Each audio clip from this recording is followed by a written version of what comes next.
Good evening, ladies and gentlemen. How are we getting on? Welcome to a brand new camp build. So, as I haven't done a reasonably neat and tidy realistic house in a little while, I thought we'd deviate from the scrappy builds and build something kind of nice.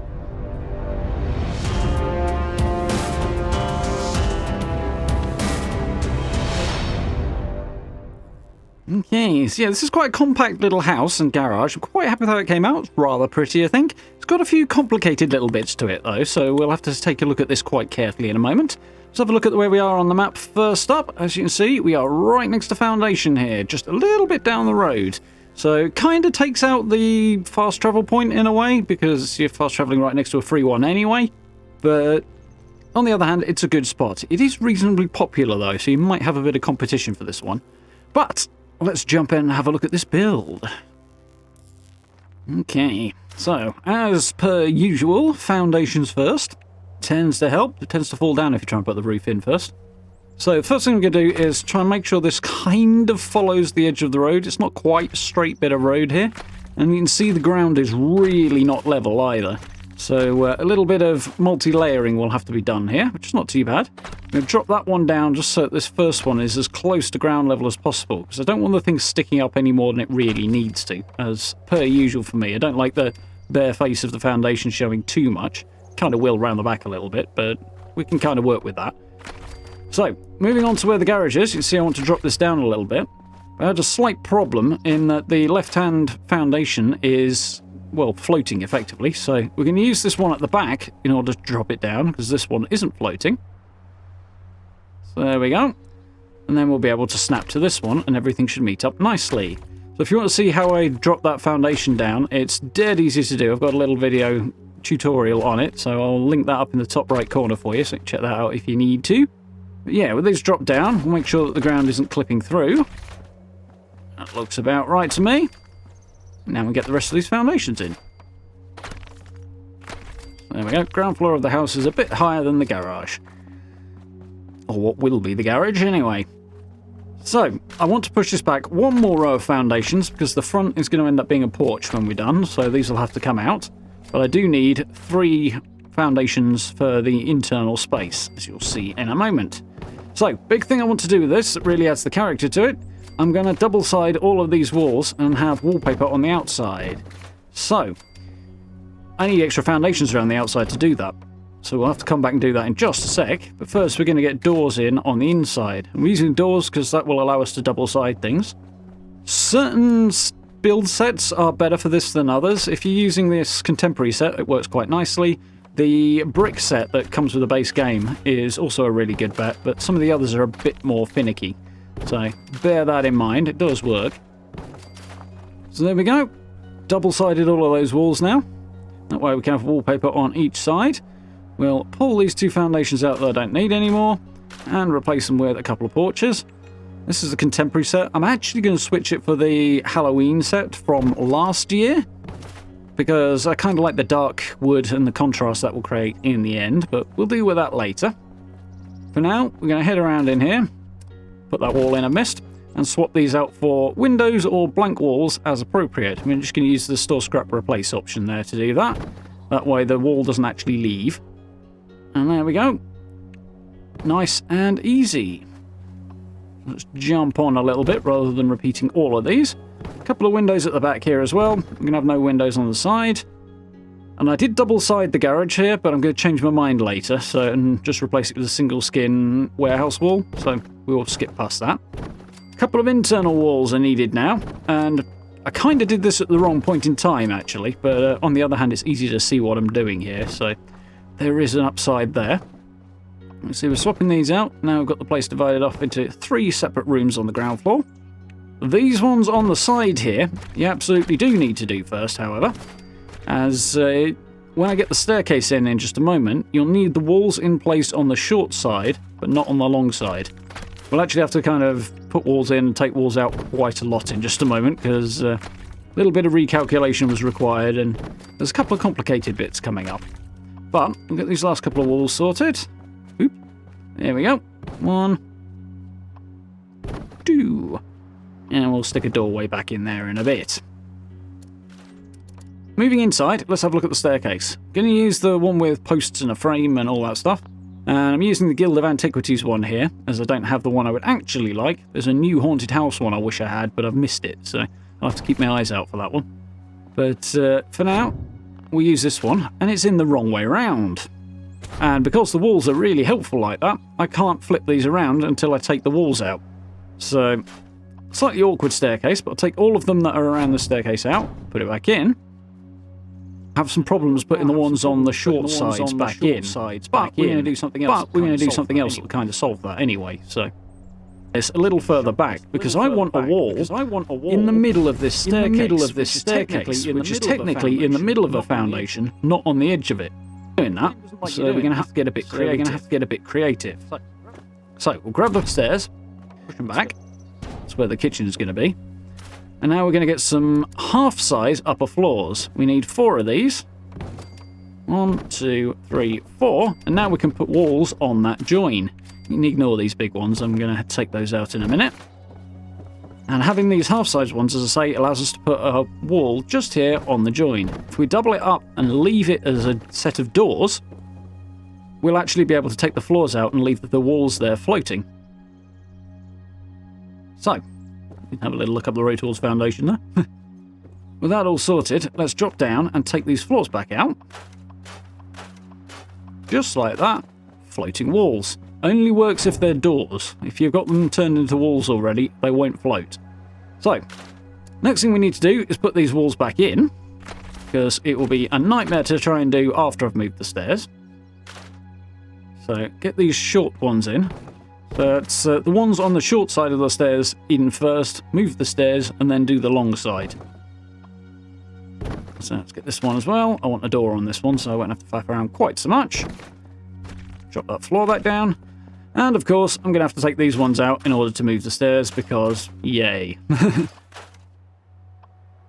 we go. We'll pop this back one. There we go. And now we have a wall on top of the stairs, dividing that staircase in half. We will have a very narrow staircase up there when we're done. So, all we need to do now is put those back walls in and move on. So there we go, 2 walls floating on the top. Please excuse the slight darkness, it got very cloudy. And now we can get the upper floors back in. Now these went in just fine, but the first time I did it, for some weird reason that I can't quite account for, the large floors would not go back in the top there. They do need to be large ones if you want to change them out for carpets or anything like that, which I do. So, fortunately this time it was happy to play ball, but if it doesn't want to cooperate, just grab yourself a half-size floor like this, stick it on the end, sort of endways like that, and then grab the next one and put it flat along like this, and you'll be able to snap to this. And the floors will go in then. You take those 2 out, and you'll be sorted, just in case you have any problems. So, with that covered, let's get some half walls in up here. Always go for the half walls on the top story, because it looks weird if you use full-size ones generally. It makes the thing look too tall, just with the weird fallout perspective. It is what it is. So, get these half walls in. You notice I'm putting them on backwards. That's because I want the wallpaper on the outside, and doubling these up can be done with the flamethrower, but it's kind of a pain. And there's one set that we wouldn't be able to double up either, so it would end up looking weird. So, as you can see, because I've got these walls on backwards, the roof doesn't want to go on the right way around. So we'll have to flip it around. I did initially want to go across the build, but you can see the internal wall's going to cause a problem there. So we're going to have to go front to back with these roofs. So to do this, we'll flip this one around so it is the correct way around, theoretically. There we go. And put the roof in. Now the roof will allow us to snap the next one next to it, sort of acting as a guide there, eventually. There we go. We'll flip that wall back around. Nice and easy. There we go. And we'll repeat at the back. There we go. Wall around, roof on, next roof on. This one was a bit easier. And flip the wall back. Now obviously these walls will only go the wrong way round because there are double-sided walls beneath them, so bear that in mind.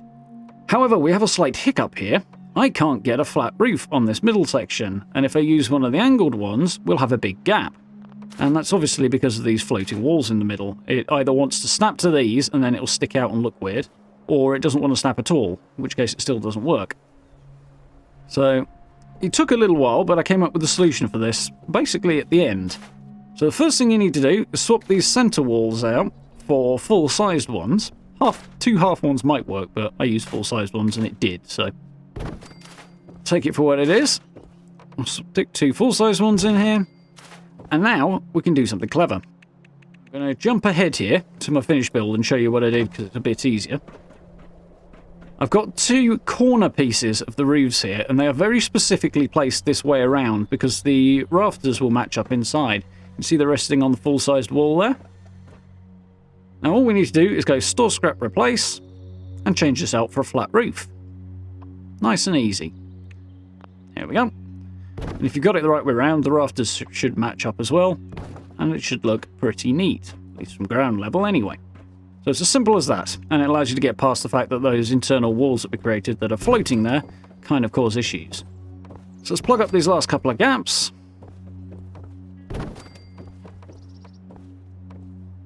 There we go. You can see there my first effort with the pointy roof that left a big gap that really didn't look great when I was done. So, we're going to change this wall out here for, well, from a door to a wall, rather. And you can see we now need another wall just on this side, otherwise the staircase is going to be in this room. And I want this to be a bathroom. So, again, we're going to double-side these. As I said before, if you do these in the right order, then you will be able to double-side. But the stairs sometimes mean that on the long side, you won't be able to double-side them if you try and build them in the wrong order. So one side of the wall has to go in first. I can't remember exactly which one that was, but just sort of play with it a bit and it will work. So, house is now done. Let's finish off the garage. Sticky big door on the front. I'm actually going to put those 2 foundations back at the front there because we haven't got ramps that will look good, or work at all actually. So the foundations will kind of stop that looking so strange. For now, we'll get that staircase in on the inside. Gone for the concrete one because it's easier to snap through the concrete foundation. If you take the foundation out, you can put wooden ones in and then drop the foundation in afterwards, but the concrete looks better for a garage. I'm using the new Halloween roofs from this year's Halloween pack, which are the kind of coppery roofs here. And because I've got the dangling sort of vines on them, I had a bit of problem getting this middle one in. You see the 2 end ones are fine, but over the door here, it just doesn't want to work. And I tried taking the door out and that didn't help either for some reason. So I stuck a flat roof in instead. I actually ended up changing this out for glass later on, because I kind of like having a skylight there, it looks quite nice. But any flat roof will do. Also, if you happen to use the regular metal roofs, the original set, the base set, then those work just fine. I think it's just the vines causing issues here. But now we've got those roofs in, I've taken off the extra double-sided walls on the outside there. We can close up these couple of gaps with some warehouse triangles. Again, I'll swap these out in the decoration phase for glass, but anyway. And we'll get some more warehouse triangles that are the other way up, above the gaps here. Nice. We can start changing things out for metal walls in order to make this look a bit more like a garage. And it creates a bit of variety with the look of the main house as well. So there we go. Last one changed over. Find the door. Nice. Now, I need to do a little bit of wallpapering, and I think it's time for me to head off, decorate, and I will see you all in the finished tour in just a moment. And there we go. One finished and decorated, cozy looking little home, and it is very small, this one. So yeah, a couple of changes along the way, a couple of slightly complex procedures, and a lot of build order. But we've got a rather nice, a rather different looking house. I've gone for the lighter coloured brick on the front surfaces, and it was a bit much all the way around, so I went for the dark brick on the sides there. We're just down the road from foundation, and I've got some vendors here, so I thought, big glowy sign on the side to try and catch a few people's eyes so they come down and check out my vendors. Yeah, nice little porch on the front. As I said, you use the Halloween ones because the dark wood makes a nice contrast with the lighter brick, and the vines are quite nice as well. Just a little patio out front there in front of the garage. Just looks a little neater than sort of trying to push it back a bit or putting ramps in or anything. Pittsburgh fire hydrant on the front there. You can actually get water out of that thing, which is cool. Unfortunately, it does look like it's floating, which it didn't when I put it in, but it does now. A vendor just tucked nicely on the side there. Kept that simple and it worked quite nicely. Postbox out front, letterbox. Nice little seating area out here. I'd forgotten about that little Union sign there. I was quite happy when I rediscovered it, so I thought I'd put that one out. Canoe bench and a few plants. Got some fireflies hanging up as well. It's for a nice sort of pretty looking home. Let's have a look inside. As I say, very, very small and compact this space, but we managed to squeeze some nice stuff in here. A few bits and pieces on display on the side there. Thanksgiving sideboard just next to the door there. Which I've got a feeling is in the wrong place. I'm not sure. I moved it to sort some stuff out and I think I put it back in the wrong place. Whoops. Oh well. How did I not notice that? Still, you get the idea. Yes, it is a little too far over to the right. Whoops. So I've got a few bits and pieces around the stairs there just to make this middle section a little bit more sort of decorated. Looks quite nice. And a fairly complex little kitchen in here, which came out quite nicely. This took a lot of patience, some rigorous use of the flamethrower trap, and fair bit of non-snapping, careful manual placement just to get these work surfaces in and to get the cooker to kind of sit into them there. But if you destroy the cooker with a flamethrower trap, you can get stuff to snap through the back of it, so it does work quite nicely, and we get a nice, cosy, country kitchen vibe, which is very, very narrow, but it does work okay. We've got a decent amount of stuff now to put around on the surfaces of a kitchen to decorate it, make it look like it's a bit more lived in, which I'm quite happy about. The Slocum's Joe coffee machine at the back there was used as shooting targets because well, they look like kitchen stuff, so why not? As well as a few other bits and pieces as well, just to dress up the work surfaces. Let's head on back into the hallway and we'll have a little look at the upstairs before we progress on to the garage.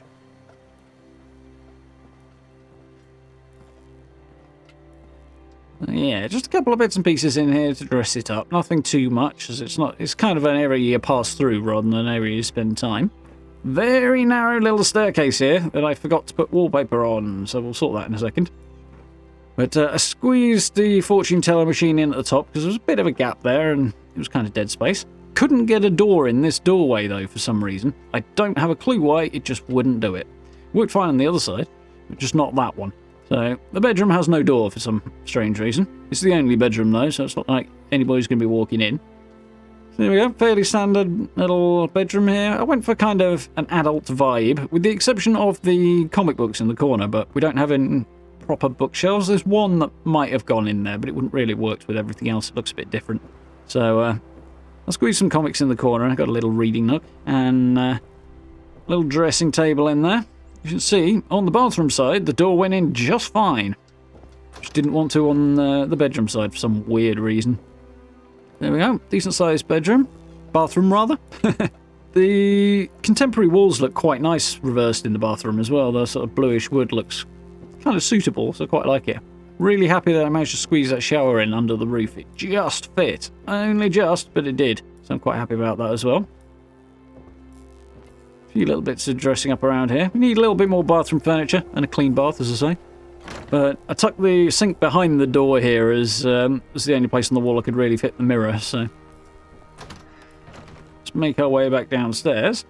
But first, as I clearly slipped up, I decorated that whole area over there and then completely forgot to put any wallpaper on, so let's do something about that. Much better. So, with that sorted, let's move on. Yeah, really, really pleased with how this came out. It's got a nice kind of homey vibe. I've gone to try and make the inside look like it's kind of a couple's home. So it's got a few touches of, hopefully, some more feminine style in there, or compromise at the very least. Whereas the garage here is very much blokey kind of area. It's got lots and lots of junk everywhere. It's a functional crafting room and garage, but I really wanted to make it look like a realistic garage that's probably frustrating to the guy's wife. She insisted on having the house neat, even if the garage was kind of allowed to go a bit crazy. So that was the kind of mental vibe I had with the decoration in here, which is why it's really mixed up and there's stuff all over the place and random bits and pieces tucked into corners and weird stuff going on. But I don't think it gets that kind of garage vibe, and it feels like a relatively realistic one, whilst also a functional crafting room for Fallout as well. We've got the power armor station in the middle. You see a little glass roof up there, little sunroof. It's a nice little bit of lighting in here. My decon arch on the right there as well. It mixes things up quite nicely. It was quite a squeeze to fit all of the workbenches in the back half here, but I needed the front half to be relatively clear for the other stuff I wanted to put in, so had a little bit of working around to do to get everything in here, but it's come out quite nicely. All the benches are accessible and work, so that is the main thing. Loads and loads of scrappy, just junk everywhere, and signs and all manner of stuff that I figure the gent of the house has grabbed and brought home, and the wife has gone, in the garage, not the house. That's my headcanon for this little build. So a little back garden out here. Not done a huge amount with it, just tucked the collectron in the corner. We've got a little water purifier down there as well. And a few ears of corn as well. I was kind of surprised that that tree in there came back, to be honest. I thought the fence would prevent it, but it didn't, so that's a win. I've got the shelter down in the back corner as well. So just a little simple area, nice and fenced off, so hopefully it won't get shot at too much.